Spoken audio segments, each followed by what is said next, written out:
My name is Emmeline Ramasan. I'm 21. I'm a student in machine learning, and I coded an AI companion for women with menopause at one of the largest AI research institutes in the world, Mila, in Canada. I would like to know, what are some strategies to encourage more men of my generation to engage in this conversation and comprehend that inclusivity and quotas are opportunities that aren't attacking their careers? Good question. Yeah. Anybody? Anne?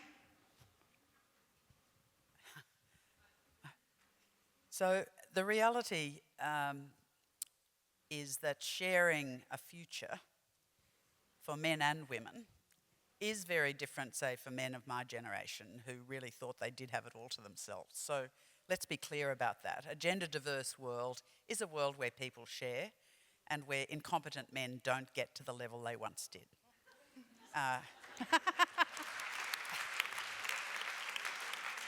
Except maybe through politics. Apologies to all the politicians here. I think the conversation is my observation. So I'm the Chancellor of a university, so it's a conversation I have a lot. My observation is that young men do want a life and opportunities and options that do better align with what women want. So they do want to have time with their children if they're going to have children. They do want to have time out of work, not just to work until they're nearly dead and then die. They do want a life where there is better balance. And so I think that conversation is happening, certainly inside the worlds that I see.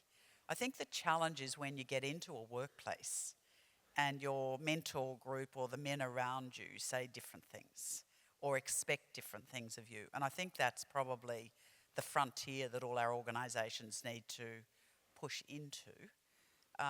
But in my organisation, in the bank, and actually I chair an airport as well, that in the airport, which has got a lot more male workers than employees than female, we have conversations. So we have this sort of idea that people can come together and talk about issues that they're dealing with in their workplaces. And young men do raise the concerns they have that the expectations on them are different to their expectations of what they want to do with their lives. So I think inside organisations these issues can be dealt with. But we've got to shine a light on it, talk about it, actually allow young men and women to be able to raise those sorts of issues themselves. Did you want to respond, Guylaine, or? Yeah, I just would like to add that for me there are three things that are essential. Education, education, education.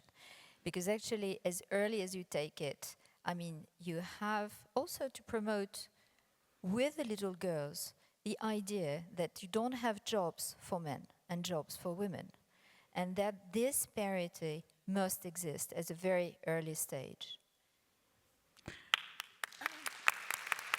Very quickly, because I agree with what both of the previous speakers have said. When we often hear the pushback that you talk about with women coming into power, it is because of a concern regarding scarcity, that there's not enough, and that if you get something, I lose something, rather than seeing the opportunity for growing the pie because of the intellect that you bring, because of the decisions that are made that grow the economics of whether it's a country or a nation, that provide more opportunities, ensuring the ability for more places, for more people of diversity. Thank you. I'm sorry, we're going to have to end here, but they'll be hanging around because I promised the hotel staff that we would leave so that they could put the food in. So we will do this very quickly because the staff has to put the food on the table and organize it. Take all of your things with you. There is that bowl to put your tickets if you wanted to participate in the raffle. But in the meantime, a big hand for our terrific women.